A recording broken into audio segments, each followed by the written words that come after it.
ഇറാനുമായി യുദ്ധം തുടങ്ങിയ ശേഷം ഹോർമുസ് കടലിടുക്കിലൂടെയുള്ള കപ്പലുകളുടെ ഗതാഗതത്തെ സഹായിക്കുന്നതിന് വേണ്ടി അമേരിക്കയുടെ നേതൃത്വത്തിലുള്ള ശ്രമമായ project freedom president Donald Trump പെട്ടെന്ന് നിർത്തിവച്ചിരിക്കുകയാണ്. സൗദി അറേബ്യ ഈ നടപടിക്കെതിരെ പിന്നോട്ടു പോവുകയും നിർണായകമായ വ്യോമാതിർത്തിയിലേക്കും താവളങ്ങളിലേക്കുമുള്ള അമേരിക്കൻ സൈനിക പ്രവേശനം താൽക്കാലികമായി നിർത്തിവെക്കുകയും ചെയ്തത് ഒരു കാരണമാണെന്ന് രണ്ട് അമേരിക്കൻ ഉദ്യോഗസ്ഥർ NBC ന്യൂസിനോട് പറഞ്ഞു. ഹോർമുസ് കടലിടുക്കിലെ ഇറാന്റെ ഉപരോധം തകർക്കാനുള്ള നീക്കമായിട്ടാണ് ട്രംപ് ഞായറാഴ്ച സോഷ്യൽ മീഡിയയിൽ കൂടെ ഈ ഓപ്പറേഷൻ പ്രഖ്യാപിച്ചത്. എന്നാൽ ഈ പ്രഖ്യാപനം സൗദി അറേബ്യ ഉൾപ്പെടെയുള്ള പ്രധാന ഗൾഫ് സഖ്യകക്ഷികളെ അത്ഭുതപ്പെടുത്തുകയും രാജ്യത്തിന്റെ നേതൃത്വത്തെ പ്രകോപിപ്പിക്കുകയും ചെയ്തു. ഇതിന് മറുപടിയായി റിയാദിനടുത്തുള്ള പ്രിൻസ് സുൽത്താൻ എയർബേസിൽ നിന്നും അമേരിക്കൻ സൈനിക വിമാനങ്ങൾ പറക്കാനോ ഓപ്പറേഷനെ പിന്തുണക്കുന്നതിനായി സൗദി വ്യോമാതിർത്തിയിലൂടെ കടന്നുപോകാനോ അനുവദിക്കില്ലെന്ന് സൗദി അറേബ്യ അമേരിക്കയെ അറിയിച്ചതായും ഈ ഉദ്യോഗസ്ഥർ പറഞ്ഞു. ഡൊണാൾഡ് ട്രംപും സൗദി കിരീടാവകാശി മുഹമ്മദ് ബിൻ സൽമാനും തമ്മിലുള്ള ഫോൺ സംഭാഷണത്തിൽ അഭിപ്രായ വ്യത്യാസം പരിഹരിക്കാൻ കഴിഞ്ഞില്ലെന്നും സുപ്രധാനമായ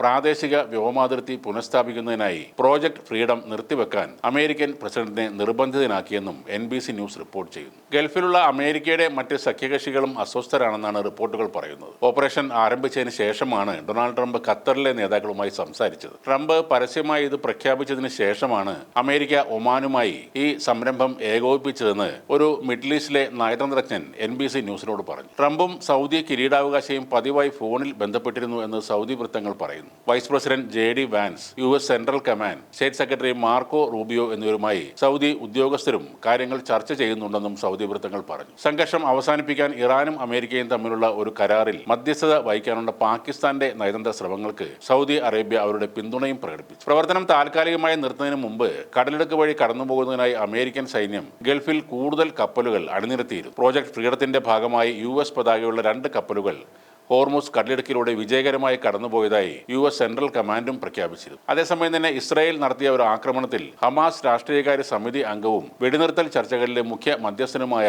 ഖലീൽ അൽ ഹയ്യയുടെ മകൻ അസം ഖലീൽ അൽ ഹയ്യ കൊല്ലപ്പെട്ടു. ഗസയിൽ ബുധനാഴ്ച രാത്രിയുണ്ട ആക്രമണത്തിൽ ഗുരുതരമായി പരിക്കേറ്റ് ചികിത്സയിലായിരുന്ന അസം വ്യാഴാഴ്ചയാണ് മരണത്തിന് കീഴടങ്ങിയെന്ന് മുതിർന്ന ഹമാസ് നേതാവ് ബാസിം നയിം സ്ഥിരീകരിച്ചു. ഗാസയിലെ വെടിനിർത്തൽ നീക്കങ്ങൾക്കായി ഹമാസ് നേതാക്കൾ ഈജിപ്ഷ്യൻ തലസ്ഥാനമായ കെയ്റോയിൽ ചർച്ചകൾ നടത്തിക്കൊണ്ടിരിക്കുമ്പോഴാണ് ഈ ആക്രമണം ഉണ്ടായത്. ഇസ്രായേൽ ആക്രമണത്തിൽ കൊല്ലപ്പെടുന്ന ഖലീൽ ഹയ്യയുടെ 4ാമത്തെ മകനാണ് അസാം. ഇതിനു മുമ്പ് 2008-ലും 2014-ലും ഗസയിൽ നടന്ന സൈനിക നടപടികളിൽ ഹയ്യയുടെ 2 മക്കൾ കൊല്ലപ്പെട്ടിരുന്നു. കൂടാതെ കഴിഞ്ഞ വർഷം ദോഹയിൽ ഹമാസ് നേതൃത്വത്തെ ലക്ഷ്യമിട്ടുണ്ടായ ഒരു ആക്രമണത്തിൽ മറ്റൊരു മകനും കൊല്ലപ്പെട്ടു. 7 മക്കളുള്ള ഖലീൽ അൽ ഹയ്യ പലതവണ ഇസ്രായേലിന്റെ വധശ്രമങ്ങളിൽ നിന്നും രക്ഷപ്പെട്ടു പോന്ന ഒരു നേതാവാണ്.